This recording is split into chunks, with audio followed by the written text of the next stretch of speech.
అందరికీ praise the lord. అనుదినము దేవుని వాగ్దానం. ప్రియులారా, ఈ ఉదయకాలం దేవుని వాగ్దానం మన కోసం ఏర్పరిచున్నాడు. నీకు సహాయము చేయవాడను నేనే. యెషయా 41:10.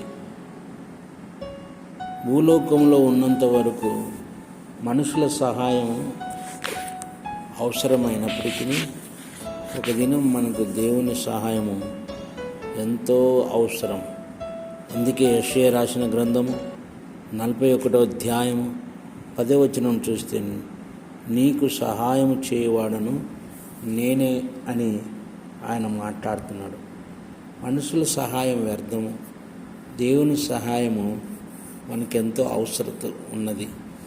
ఈ లోకంలో నీకు జ్ఞానం కావాలంటే ఆయన సహాయం కావాలి, బుద్ధి కావాలంటే ఆయన సహాయం కావాలి, తెలివి కావాలంటే ఆయన సహాయం నీకు కావాలి.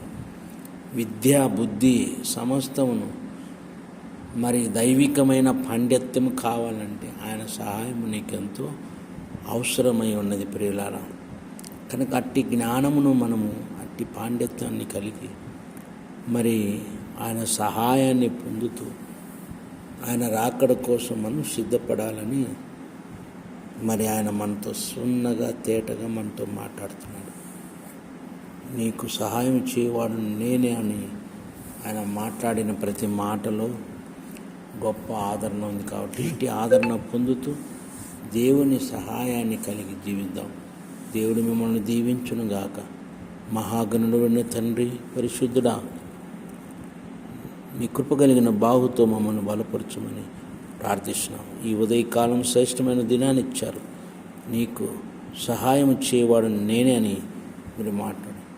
ఆపదలో ఉన్నప్పుడు సహాయకుడిగా మీరున్నారు. కష్టాల్లో ఉన్నప్పుడు కన్నీరు తుడిచే నాయకుడిగా ఉన్నారు. కుంగినప్పుడు ఓదార్చే మరి నాయకుడిగా ఉన్నాడు. బలహీనలు ఉన్నప్పుడు బలపరిచే నాయకుడిగా ఉన్నాడు. సహాయం చేసే రక్షకుడిగా మీరు మా పక్షాన ఉన్నారు. అట్టి కృపతో మమ్మల్ని బలపరుస్తూ రాకడ కోసం సిద్ధపరచమని యేసు నామమున అడుగుచున్నాము తండ్రి. ఆమేన్.